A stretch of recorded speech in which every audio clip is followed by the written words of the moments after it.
آج ہم مغربی فلسفی کی دنیا میں ایک سمجھے طوفانی دورہ کرنے والے ہیں، قدیم یونان سے لے کر 20ویں صدی تک۔ جی، اور یہ سفر واقعی بہت دلچسپ ہے۔ ہمارا مشن یہ سمجھنا ہے کہ سوچ میں یہ بڑی تبدیلیاں کیسے آئیں اور یہ پرانے خیالات آج بھی ہمارے لیے کیوں اہم ہیں۔ تو سوال یہ ہے کہ ہم اس سوچ سے کہ دنیا پانی سے بنی ہے اس مقام تک کیسے پہنچے جہاں ہم خود حقیقت کی نوعیت پر سوال اٹھا رہے ہیں۔ یہ ایک زبردست سوال ہے اور اس کی شروعات ہوتی ہے کائنات کو سمجھنے کی پہلی سنجیدہ کوشش سے، جب انسان نے دیومالائی کہانیوں سے آگے دیکھنا شروع کیا۔ بالکل، سقراط سے بھی پہلے کے فلسفی تھیلس نے کہا ہر چیز پانی سے بنی ہے، ہیراکلیٹس نے کہا نہیں، آگ سے۔ کیونکہ ہر چیز بدل رہی ہے۔ جی، تو یہ محض اندازے نہیں تھے، یہ ایک بہت بڑی ذہنی چھلانگ تھی۔ یہ ایک انقلابی قدم تھا۔ پہلی بار یہ کہا جا رہا تھا کہ کائنات کو سمجھنے کے لیے دیوتاؤں کی ضرورت نہیں، بلکہ اسے فطری اصولوں اور انسانی عقل سے سمجھا جا سکتا ہے۔ اچھا، یہ مابعد الطبیعت اور آپ کہہ سکتے ہیں سائنس دونوں کی بنیاد تھی۔ اور اسی دوران ایک بنیادی بحث چھڑ گئی جسے تبدیلی کا مسئلہ کہتے ہیں۔ ایک طرف ہیراکلیٹس جو کہتا تھا کہ سب کچھ بہہ رہا ہے، آپ ایک ہی دریا میں 2 بار قدم نہیں رکھ سکتے۔ صحیح۔ لیکن دوسری طرف پارمینیڈس نے ایک چونکا دینے والا دعویٰ کیا۔ اس نے کہا تبدیلی ناممکن ہے، یہ صرف ایک وہم ہے۔ یہ سننے میں بہت عجیب لگتا ہے، لیکن اس کے شاگرد زینو نے اس بات کو ثابت کرنے کے لیے کچھ ایسے دلائل دیے جو آج بھی دماغ گھما دیتے ہیں۔ ہاں، وہ اکھیلیس اور کچھوے والی دوڑ، جی کہ اگر کچھوے کو تھوڑا سا آگے سے شروع کرنے دیا جائے تو تیز ترین دوڑنے والا اکھیلیس اسے کبھی نہیں پکڑ سکتا۔ بالکل، کیونکہ جب تک اکھیلیس کچھوے کی پچھلی جگہ پہنچے گا، کچھوا تھوڑا سا آگے بڑھ چکا ہوگا اور یہ لامحتمئی طور پر چلتا رہے گا۔ تو زینو کے حساب سے تو میں آج تک کبھی اپنے گھر سے دفتر نہیں پہنچ سکی۔ یہی تو بات ہے، لیکن یہ صرف پہیلیاں نہیں تھی، یہ منطق کو بہتر بنانے کے اوزار تھے۔ اچھا، زینو نے سب کو مجبور کیا کہ وہ حرکت، جگہ اور وقت جیسے عام فہم تصورات کے بارے میں زیادہ گہرائی سے سوچیں۔ تو سب لوگ اس بات پر بحث کر رہے تھے کہ کائنات کس چیز سے بنی ہے۔ اس پوری بحث میں انسان کہاں تھا؟ وہ کون تھا جس نے پہلی بار فلسفے کا کیمرہ کائنات سے گھما کر خود انسان پر فوکس کیا؟ وہ تھے ایتھنز کے سقراط۔ اس نے کہا کہ کائنات کو سمجھنے سے پہلے خود کو سمجھنا ضروری ہے۔ ہمیں ایک اچھی زندگی کیسے گزارنی چاہیے؟ جی، انصاف کیا ہے؟ بہادری کیا ہے؟ وہ ایتھنز کی گلیوں میں لوگوں سے یہی سوالات کرتا پھرتا تھا۔ اور اس کا طریقہ بھی بڑا دلچسپ تھا، جسے آج سقراطی طریقہ کہتے ہیں۔ جی، یعنی کسی بھی مسئلے کو چھوٹے چھوٹے سوالات میں توڑ کر جواب تک پہنچنا، لیکن لگتا ہے کہ اس کے سوالات سے کچھ لوگ بہت تنگ آ گئے تھے۔ بالکل۔ اس کے مسلسل سوالات نے ایتھنز کے طاقتور لوگوں کے کھوکھلے عقائد کو بے نقاب کر دیا، جس کی قیمت اسے اپنی جان دے کے چکانی پڑی۔ لیکن اس کی فکر اس کے شاگرد افلاطون کے ذریعے زندہ رہی، جو شاید تاریخ کے سب سے با اثر فلسفی ہیں۔ اور افلاطون کا سب سے بڑا نظریہ تھا نظریہ ایان، یعنی تھیوری آف فارمز۔ جی، کہ جو دنیا ہم دیکھتے ہیں وہ اصلی نہیں بلکہ کسی اصلی چیز کا سایہ ہے۔ بالکل۔ افلاطون کے مطابق ہر کرسی جو ہم دیکھتے ہیں وہ کرسی کے ایک کامل ابدی تصور یا فارم کی نامکمل نقل ہے۔ اور یہ صرف کرسیوں کی بات نہیں تھی۔ نہیں، بالکل نہیں۔ افلاطون یہ کہہ رہا تھا کہ انصاف، خوبصورتی، اچھائی، ان جیسے تصورات کی بھی ایک کامل ابدی حقیقت ہے جو ہماری دنیا سے ماورا ہے۔ اچھا، اس کا مطلب یہ تھا کہ سچائی اور اخلاقیات ہماری ذاتی رائے پر منحصر نہیں بلکہ ایک معروضی حقیقت ہیں، جسے ہم اپنی عقل سے دریافت کر سکتے ہیں۔ جی، یہ ایک بہت بڑا دعویٰ تھا۔ اسی بنیاد پر اس نے اپنی مثالی ریاست کا تصور پیش کیا جسے فلسفی بادشاہ چلائیں گے۔ یہ سننے میں تو بہت اچھا لگتا ہے، لیکن کیا یہ تھوڑا خطرناک نہیں کہ صرف چند لوگ ہی سچائی جانتے ہیں؟ یہ ایک بہت اہم تنقید ہے جو افلاطون پر ہمیشہ کی جاتی رہی ہے۔ یہ تو آمریت کا ایک نسخہ لگتا ہے۔ بالکل، لیکن اس کے شاگرد ارسطو نے ایک بالکل مختلف راستہ اختیار کیا۔ اس نے کہا کہ حقیقت آسمانوں میں نہیں، اسی دنیا میں ہے جسے ہم دیکھتے اور چھوتے ہیں۔ یعنی کرسی کا تصور خود لکڑی کے اندر ہی موجود ہے، کہیں اور نہیں۔ بالکل۔ ارسطو ایک بہت ہی عملی مفکر تھا. اس نے منطق کا ایک ایسا نظام بنایا جو 2000 سال تک استعمال ہوتا رہا. اور اس کی اخلاقیات کا مرکز سنہری اوسط کا نظریہ تھا. جی، یعنی بزدلی اور بے وقوفی کی انتہاؤں کے درمیان بہادری کا درمیانی راستہ اختیار کرنا. تو افلاطون اور ارسطو نے مل کر وہ بنیاد فراہم کی جس پر مغربی فلسفے کی پوری عمارت کھڑی ہے. بالکل. کلاسیکی دور کے بعد یورپ میں ایک لمبا وقفہ آیا، پھر قرون وسطیٰ میں فکر کا ایک نیا باب شروع ہوا.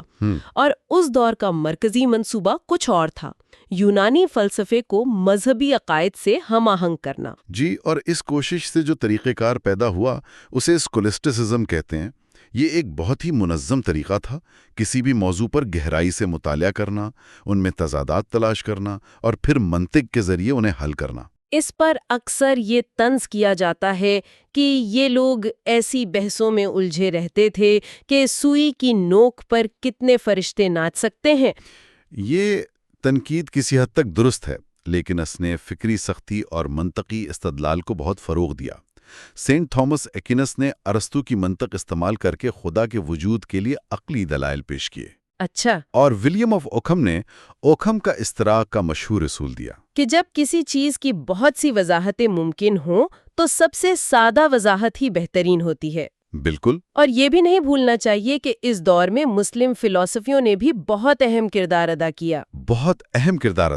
ارسطو کی بہت سی تحریریں یورپ میں گم ہو چکی تھیں، جنہیں ابن رشد جیسے مفکرین نے دوبارہ متعارف کروایا. جی، اور ابن سینا نے طبولہ راسا یعنی خالی سلیٹ کا تصور پیش کیا کہ انسانی ذہن پیدائش کے وقت خالی سلیٹ کی طرح ہوتا ہے اور تمام علم تجربے سے حاصل ہوتا ہے. اور یہ تصور بہت اہم ہے کیونکہ یہی تصور کئی صدیوں بعد ایک بالکل مختلف فلسفیانہ تحریک کی بنیاد بنا. جی، ہم اس پر واپس آئیں گے. پھر نشاط الثانیہ کا دور آیا اور توجہ آسمان سے ہٹ کر دوبارہ انسان پر مرکوز ہو گئی. ہیومنزم. جی، میکیاولی نے سیاست کو اخلاقیات سے الگ کر کے دیکھا اور فرانسس بیکن نے جدید سائنسی طریقہ کار کی بنیاد رکھی. اور یہیں سے جدید فلسفے کا میدان تیار ہوتا ہے. اب فلسفہ چرچ کے دائرے سے نکل کر عقل اور تجربے کی دنیا میں قدم رکھنے والا تھا، اور یہاں سے ایک عظیم فکری جنگ شروع ہوتی ہے. مجھے یہ جنگ ہمیشہ بہت دلچسپ لگتی ہے. ایک طرف وہ لوگ ہیں جو کہتے ہیں کہ سارا علم ہمارے دماغ کے اندر سے آتا ہے، اور دوسری طرف وہ جو کہتے ہیں کہ نہیں، ہم ایک کوری سلیٹ ہیں اور سب کچھ باہر سے سیکھتے ہیں. یہ تو سوچ کے دو بالکل مختلف سیارے ہیں، ہے نا؟ بالکل. ایک طرف عقلیت پسند یعنی ریشنلسٹ تھے جن کے ہیرو رینے ڈیکارٹ تھے. ڈیکارٹ نے ایک انقلابی طریقہ اپنایا.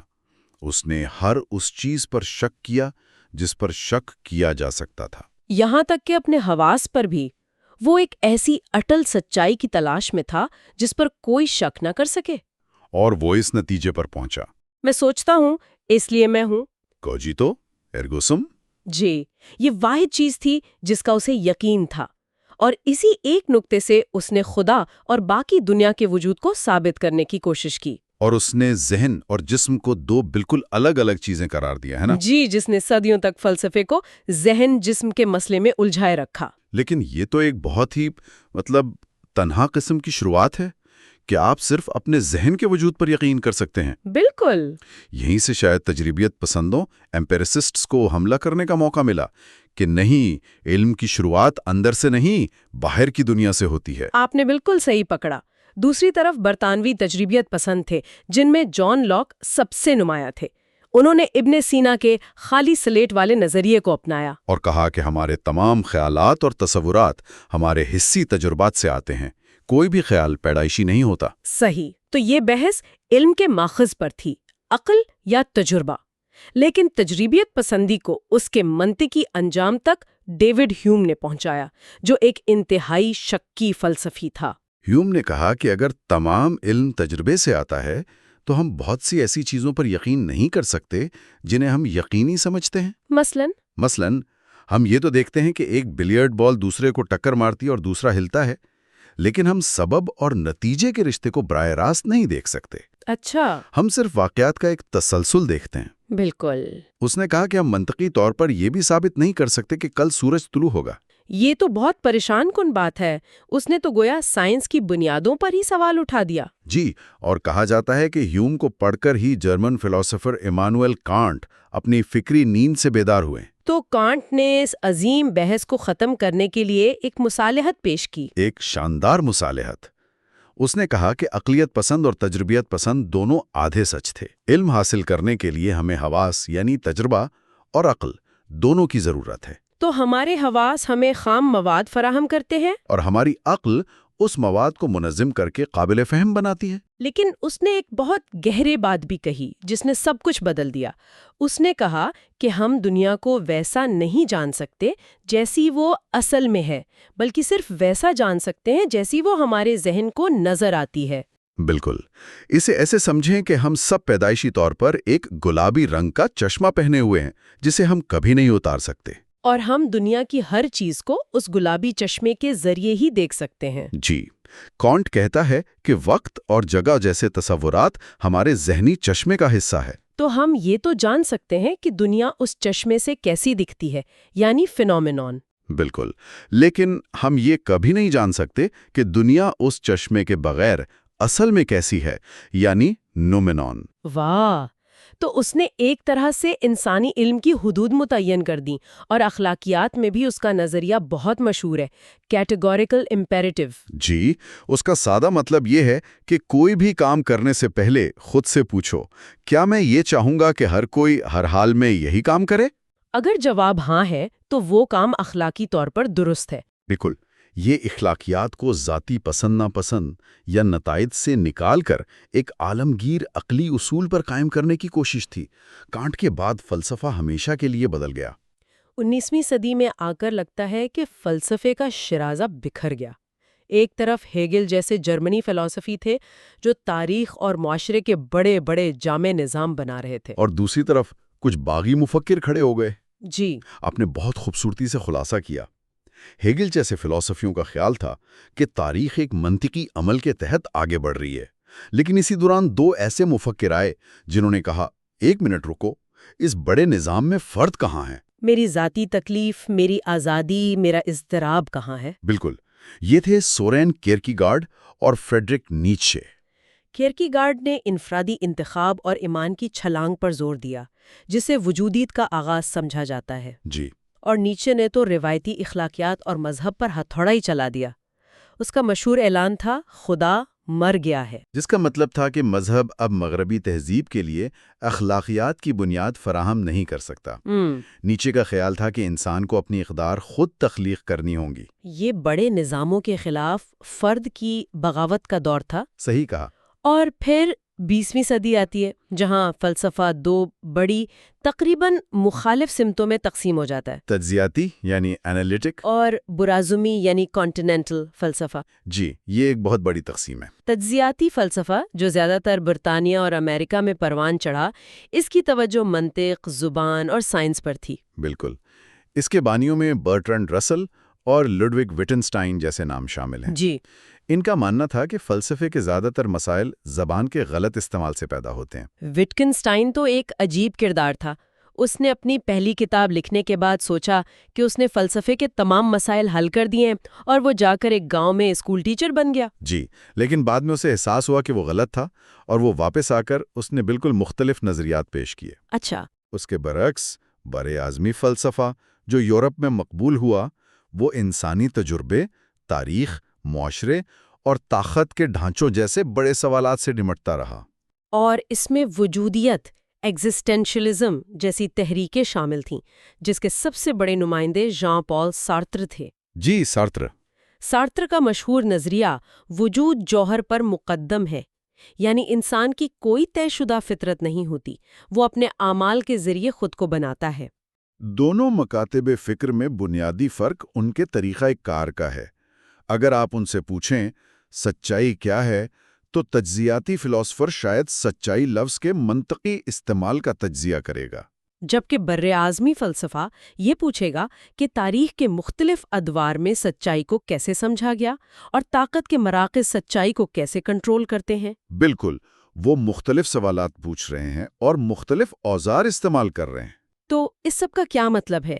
ہم نے کائنات کی ساخت کے سوال سے سفر شروع کیا، پھر یہ پوچھا کہ ہمیں کیسے جینا چاہیے، پھر یہ کہ ہم کچھ کیسے جان سکتے ہیں، اور آخر میں ہم خود سوچ اور زبان کی ساخت پر ہی سوال اٹھانے تک پہنچ گئے۔ بالکل۔ اور یہ فلسفے کی لازوال فطرت کو ظاہر کرتا ہے۔ سوالات کی شکل بدل جاتی ہے، لیکن خود کو اور اپنی دنیا کو سمجھنے کی بنیادی خواہش باقی رہتی ہے۔ تو فلسفے کی تاریخ صرف گزرے ہوئے مفکرین کی فہرست نہیں، بلکہ ایک مسلسل گفتگو ہے جس کا ہم آج بھی حصہ ہیں۔ بالکل۔ یہ ایک بہترین خلاصہ ہے۔ چلتے چلتے ایک آخری سوچ انگیز نکتہ۔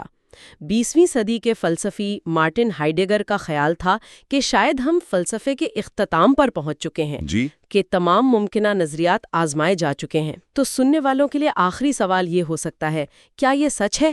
کیا ہر بڑا فلسفیانہ سوال پوچھا جا چکا ہے اور اب ہم صرف پرانے ٹکڑوں کو دوبارہ ترتیب دے رہے ہیں؟ یا پھر مصنوعی ذہانت، جیناتی انجینئرنگ اور گلوبلائزیشن جیسی نئی حقیقتیں واقعی ایسے نئے فلسفیانہ مسائل پیدا کر رہی ہیں جن کا قدیم یونانی تصور بھی نہیں کر سکتے تھے؟